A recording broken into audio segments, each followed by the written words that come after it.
So, welcome DEFCON 21. Last year was DEFCON 20. This is 21. Welcome. We thought about calling it DEFCON 20 plus plus, but you know. So, last year, surrounding the badges, there's always this little bit of panic here. So you guys aren't getting any audio, are you? So this is me saying, basically, this is my empty lanyard. This was Wednesday afternoon last year, right before the conference started, and me holding up the lanyards and saying, yeah, where's my badges? Where are they? That's the kind of stress and panic that usually surrounds the creation process with the DEFCON badges. We try and keep pretty tight security because every year we have people that try and figure out where we're going to fabricate. We've had people contact the PCB fab houses that we've used before and actually social engineered them into making a set of badges for themselves pre-con. We've had people contact the PCB houses post-con and get Uber badges fabricated. So it's been quite an adventure trying to maintain security just around the badges themselves. And with a security conference, it's kind of, it's not really malicious per se. It's more of a trophy and a demonstration of skill. But it's, it's fun stuff. So this year, I've had quite a few discussions with Jeff, Dark Tangent. For those of you who are not familiar with some of the traditions and things surrounding DEFCON, how many of you have been to DEFCON for more than 5 years? So the noobs outnumber the seasoned vets here by quite a number based on the hands that you guys have been raising. So one of the things that you'll notice with the DEFCON iconography is we've traditionally had a series of 3 what I call pips associated with us, which are the rotary dial. Those of you in high school, you know what that is, right? Yeah. So if you see the goon badges, the rotary dial actually is a brass knuckle. But so hello. So the rotary. Are you getting this? It sounds like when I talk it cuts out. The rotary dial was part of our culture because back in the day when we didn't have ye olde internets, we were all using BBSs and phone lines, and as a poor kid on a Commodore 64 with a 300 baud modem, the only way you could connect to anybody else was to dial up. And so it suddenly became valuable to get these Sprint and MCI codes to be able to reach out and touch your friends, on FidoNet and all these other BBSs. So it became a really big part of hacker culture to be able to get free long distance. The smiley face with the skull and crossbones has become kind of ubiquitous with DEFCON as well, and kind of our traditional symbol. It kind of ties into the whole piracy security aspect. And then of course the floppy disk, and again all you high school guys out there, you know what that is, right? Yeah. And then its later cousin, the click click click click click disk. Oh wait, I mean zip disk. Yeah. You guys all remember those, right? How many of you have a pile of those somewhere in like a back closet? Yeah. Anybody still using one? Yeah. I'm sorry. So I was talking to Jeff and I said, we've got these symbols that are on our lanyards, they're on our programs, they're on everything, and half of them haven't really kept up with the times. It's more just a tradition. We need a 4th. We need to round out the trifecta here. And so I asked Jeff's permission to introduce a new symbol that will become part of the DEFCON iconography. And I did this pre all of the Snowden garbage that's going on right now, which is really scary that it happened on the timing. And so I've introduced the keyhole. Now when I went to Jeff with the keyhole, I said, I think it's timeless. And it fits in several different aspects of our hacker culture. I said, first of all, we've got physical security. We do the lock picking stuff. The lock is indicative of that. Locks and keys and keyholes are also usually represented to represent cryptography. So I think that we've got the crypto aspect. And I said they're also surreptitious observation a lot of times, peeking through the keyhole, listening at the keyhole. A lot of mystery novels you'll see will have the magnifying glass and then a keyhole and the guy up there, or you'll see the eyeball peeking through. So I thought that it was appropriate to introduce, and so from this point forward, when we do all of our designs and everything else, instead of the 3 circle symbols, we will have the 4th. So you guys are really quiet.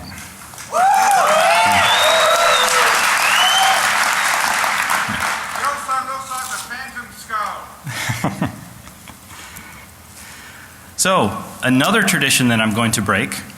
Oh, and side tangent. So I kind of pictured this year as, you know, those magicians' famous secrets revealed, where the dude wore the stupid hockey mask and told how all the magic tricks were done on like a cable show. And he did that so that the same magicians couldn't keep reusing the old crap over and over again.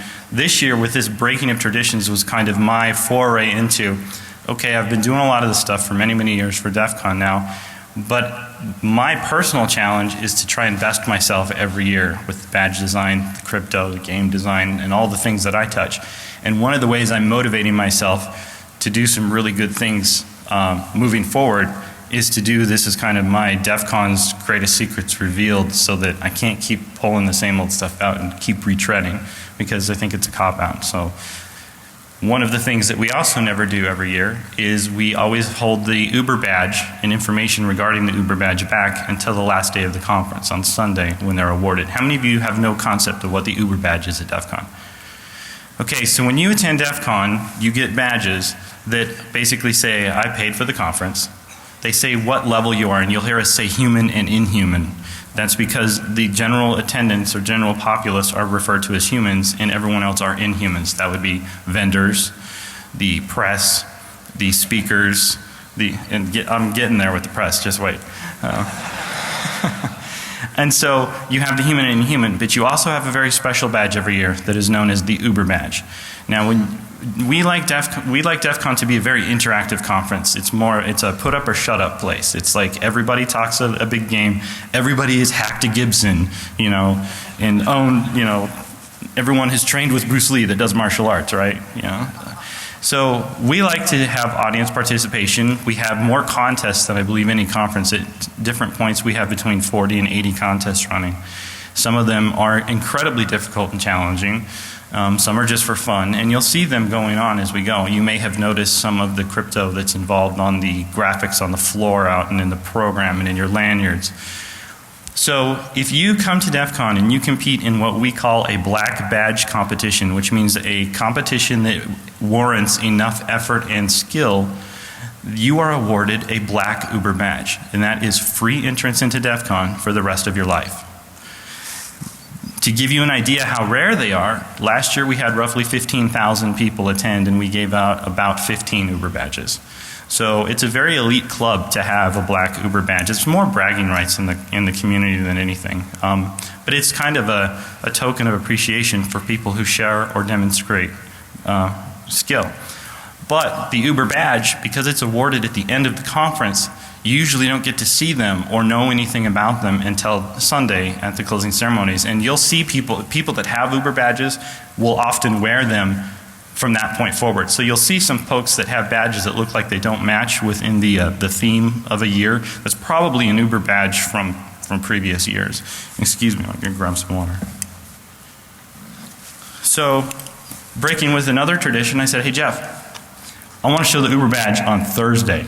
He's like, man, what are you doing to me, Ryan? He's like, you're adding keyholes, you're going to want to show the Uber badge, you didn't dye your hair this year, you're not wearing a hat, you know. He's like, the world is changing, I guess.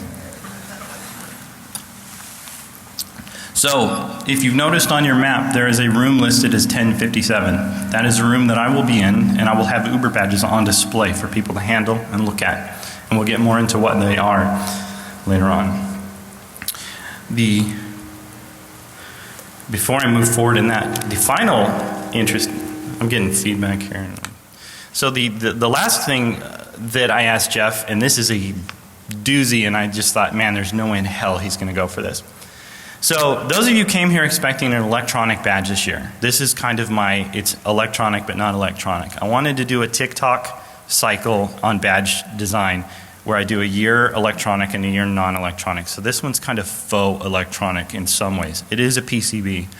But the reason I want to do that is it becomes passe. You go to other conferences now and everybody's got a damn electronic badge. You know, we started with the blinky LEDs and we moved up from there all the way till last year where we had, you know, a processor with 8 32-bit cores on a single die with a propeller chip. So I don't want it to get people come expecting, oh, where's my electronic badge? Because for my competitions, if you know what to expect, it gives you an unfair advantage to those who are new. And ironically, the year that I did the titanium badges that were non-electronic, I had far greater participation by the attendees in the competition than I did last year with the electronic badges. And I asked people that, and it appears as though people just don't want to mess with the electronics at the conference. It's a very small subset, about 10%.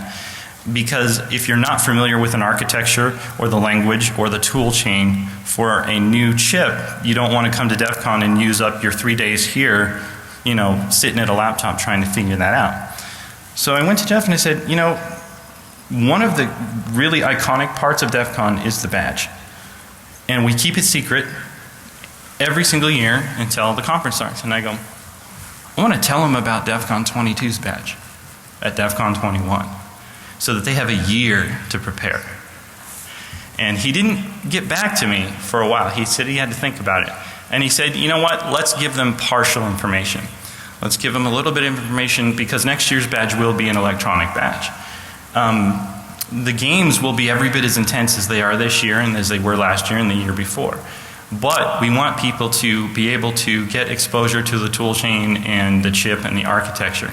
So we're also going to release a monthly blog that's kind of a mini how-to on how to develop or program for those of you who are just straight coders for what the badge will be next year. We won't give you the details and specs on what it does. I had prepared to announce what that architecture was today, however I was told, and it was actually pretty exciting because it's a processor that is not yet released. And I was going to be able to say, hey, we're going to be one of the first groups to get our hands on this new architecture. I've just been told that based on their last engineering run, they're not quite sure they will be able to deliver chips to me in time to get next year's badge produced.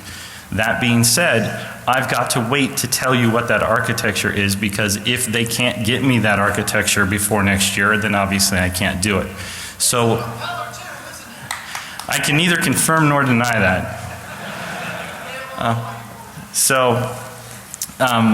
I've actually kind of set a deadline that by December this year, if that information hasn't been really, if they haven't told me that they can source that chip for me by December, then I'm just going to pick a different architecture. And I can tell you that my fallback architecture will most likely be an MSP 430 or something in that series from TI. So anyway, secret information, you're already, see, it's kind of like my doc dump. You guys have like hacked into my system and you're getting all my secrets and my information. So I'm going to have to go back and rethink my security cycle, I guess. So here on the screen you'll see some of the CAD work that was done for the Uber badge this year. And I normally use Altium for my design stuff, for those of you who are familiar with the tool chain. But I wanted to use software that would be able to be accessible for free to everyone. So all of the badges this year were actually designed on the free version of Eagle. And for those of you who do design work, that you know that's like slamming your nuts in a door over and over again. It wasn't fun, and I found some really cool errors in Eagle. Like, there's an error that comes up occasionally that says, too many pixels in the Y direction. What the hell does that mean? It's like PC load letter. And being a hacker, and it was also in German underneath. So being a hacker, I took, obviously, my work and I rotated it because I wanted to see if there was too many pixels in the opposite direction. There's not. I still don't know why I got that error because I couldn't reproduce it just by, because then, of course, you start reducing a bit at a time to find out where that extreme is, right? So this year's badge, the Uber badge specifically, is an homage to my grandfather. My grandfather was a watchmaker. He told me that when he was in watchmaking school, they would basically hand them raw metal stock, and they had to make a watch. That included making the screws, the springs, the case, everything.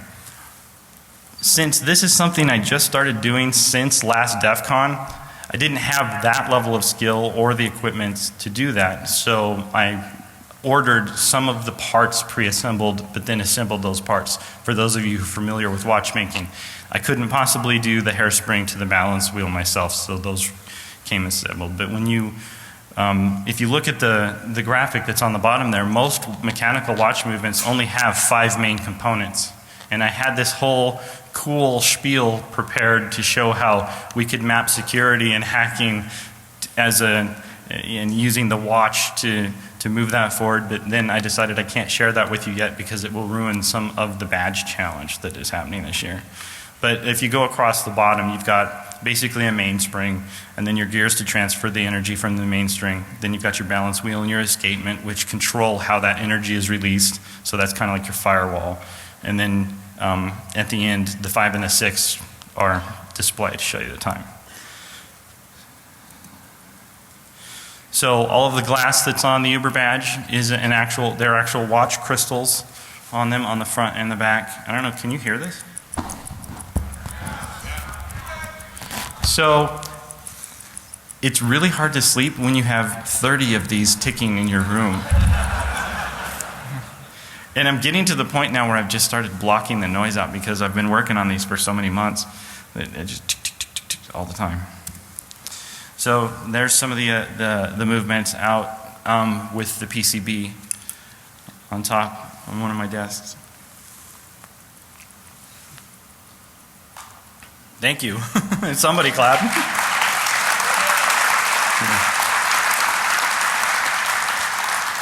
Yeah, they were just a little bit of work.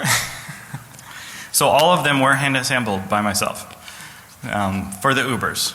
And that's why I can only do the Ubers like this, because there's no way I could possibly get 15,000 badges done for all you guys. Sorry. There's a few more pictures, and I'm going to leave that one up there for a minute in case anybody is participating in the badge challenge, because I thought they might want to get a picture of the code that's on the back there.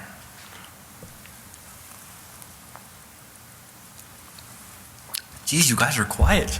This is DEFCON, you know, the people that are new here, you're supposed to make noise and yell at me and throw things and, yeah, thank you. This is not Black Hat. Or I mean, this is not an infomercial or a trade show. What's that?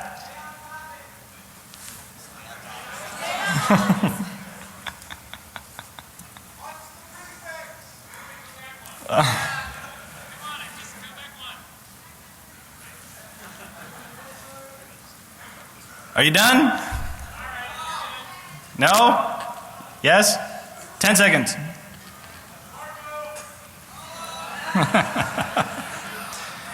By the way, the copper that's underneath the solder mask doesn't quite show up in the picture, just FYI.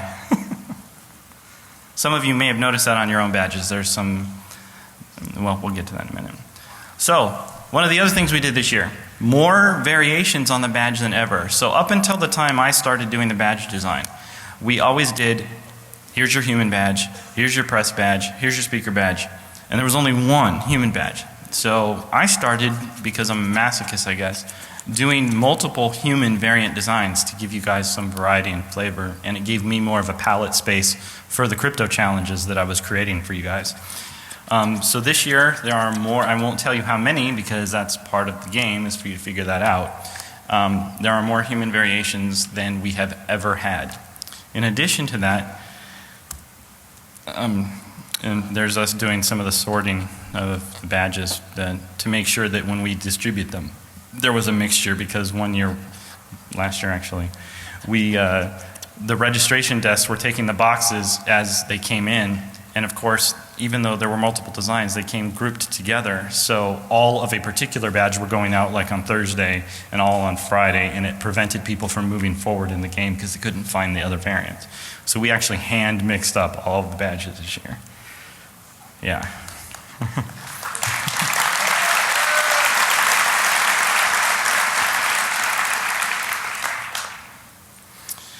So, like I mentioned before, we have these things we call non-human badges.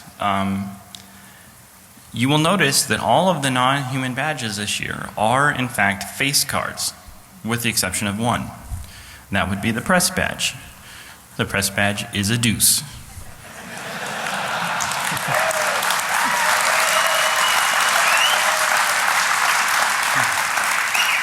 And for the slow kids in the audience, that is my fuck you to the press. So, oh, deuce, I get it. It's spelled differently. So the one on your left is the vendor badge. That's why he has the Bitcoin. The one in the middle, you got to kind of figure it out. But the base behind him is a GNL base. So there's a little bit of a hint.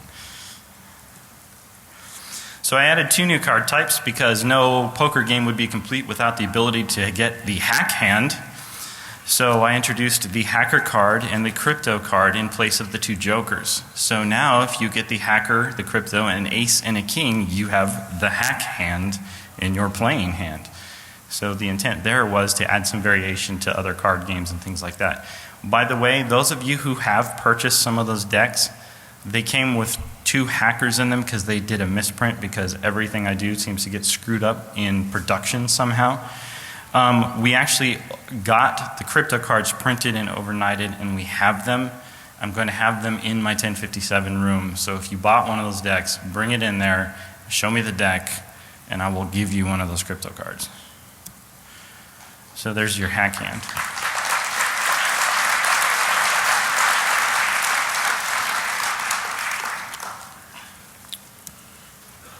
So, well, yeah, limited number. I think we made like 2,000 or something like that, so there's not very many.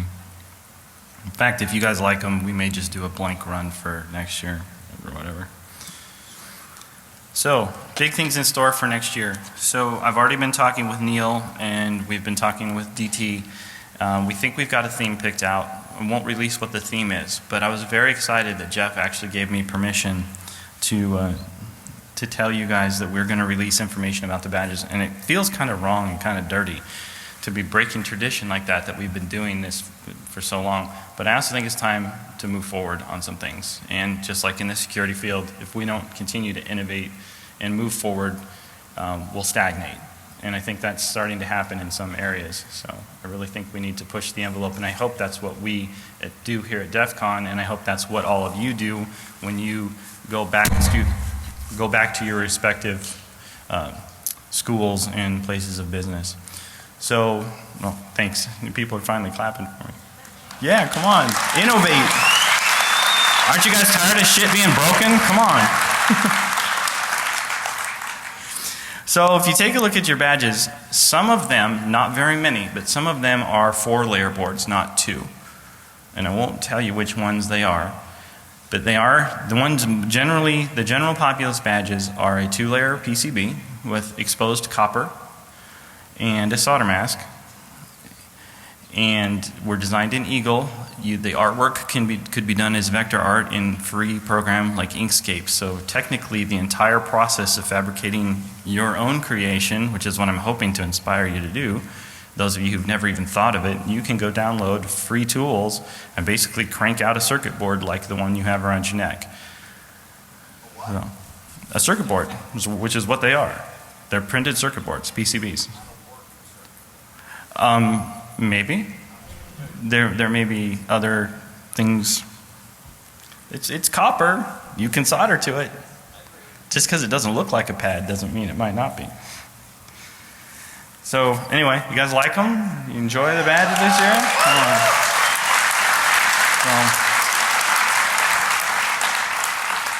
You guys make the con for me. You do. I put a crap ton of work into the stuff that I do. It's a unique challenge to design cryptography puzzles that are designed to be broken with a temporal space of about 3 days. For smart people like you, because you're all smarter than I am, and you are. Like, I'm just like this retard in my closet with a soldering iron and coding, and I slap stupid crap together, and I come here to DEFCON and I barf it all on onto you guys, and you guys go and you actually solve this stupid crap that I put out there every year. And I'm amazed, every single year somebody solves a piece of the puzzle in a way that I had not even thought of. And that's why this is a hackathon. That's why these are my people. That's why I can come here and do stupid crap like that and not have to justify myself. This is my one time a year.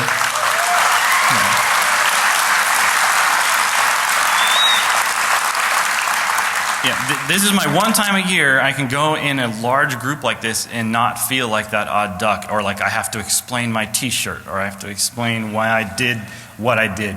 And I hope you all feel that way too.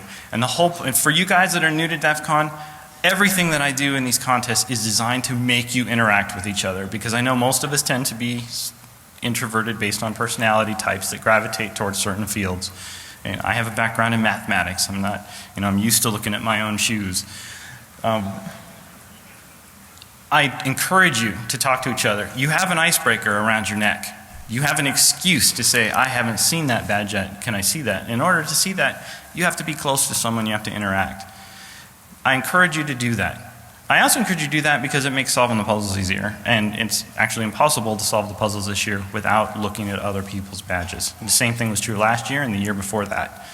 Because to me, the most important thing that comes out of DEF CON are the relationships that are built here that then produce other fruits that might not otherwise be out in the world. Because I think there's too much wrong with what's going on. There's too much wrong in security. We've seen a lot of bad stuff coming out in the news lately. And you all understand, we're odd. We're the odd folks in this. If you go out and you think about the average IQ of somebody on the planet, and it's kind of frightening. Yeah. So anyway, I'm glad you're all here. Welcome to DEF CON 21.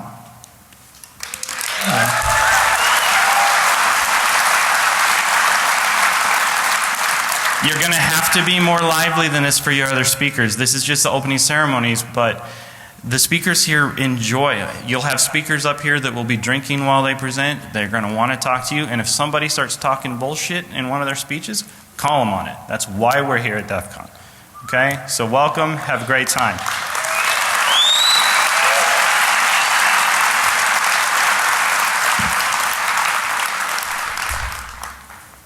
Do I release the hounds now? What do I do? Tell the security story. Oh, you guys want to hear the TSA security story?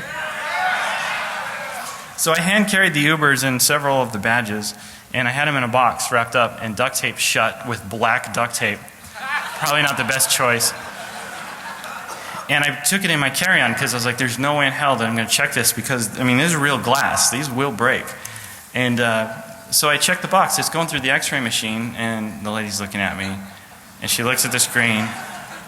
And she looks back at me, and I see her eye kind of raise. And she looks back at the screen, and then they do the whole call someone else over. You know, according to Bruce, the security theater began.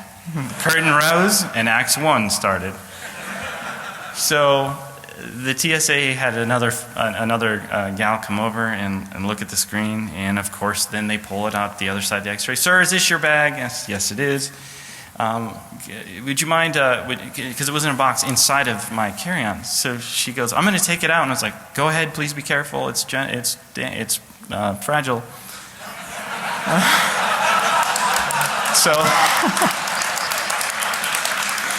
So don't ever tell TSA something's fragile. Because they take that to mean explosive, I guess. I don't know, because, you know. So they open up my bag, and once you open the bag, then you can start to hear the ticking noise that's going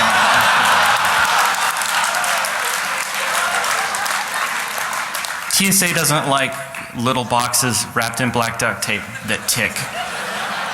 That show up with extreme amounts of metal in the x-ray. Not good, especially when there's a big fucking skull on it. So it was fun, and I'm glad I made my flight. How's that? And consequently, that's not the first time this has happened to me coming to DEF CON. I've had the mystery boxes declared as bombs at least 4 separate times coming to DEF CON. And we've had hotel security here as people competing in the mystery challenge years carrying these metal boxes with mercury tilt sensors on them. So they're balancing them very precariously, because if they tilt them, the box begins to wail because I'm a jerk. I'll give you this one, and then I gotta let you go. I had these thick steel boxes that were made out of a tube, and they had locks on the top and bottom. and I put the mercury tilt switch inside, so they couldn't tilt the box, but they had to pick the bottom lock first. So they've got these big ass heavy boxes that they can't tilt, and they have to go up through the bottom. So you've got people holding these boxes that weigh like 50 pounds over the head of some guy who's underneath, trying to pick the lock from the underside. And so here's security walks by, and here's these guys like holding the box, and you got this guy on the ground.